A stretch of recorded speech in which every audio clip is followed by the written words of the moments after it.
ঝড়ের আগে কিন্তু একটা ঝড়ের আগে অথবা যে কোনো দুর্যোগের আগে কিন্তু কিছু সময় থমকে দাঁড়ায়।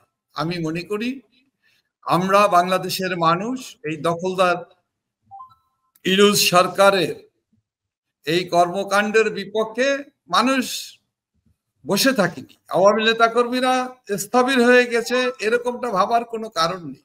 শুধুমাত্র তারা থমকে আছে, গর্জে উঠবে এবং ঝড়ের বেগে তীব্র ঘূর্ণিঝড় সৃষ্টির প্রত্যয় নিয়ে সে ঘূর্ণিঝড়ের মধ্য দিয়ে এই অবৈধ দখলদার ইউনূস সরকারের বিদায়ের কর্মসূচি নিয়ে আওয়ামী লীগের নেতা কর্মীরা, তৃণমূলের মানুষরা, মেহনতি মানুষ, শ্রমজীবী মানুষ, কর্মহীন মানুষরা, ছাত্র যুবক তরুণরা এগিয়ে আসবে এবং তার পূর্ব প্রস্তুতি চলছে।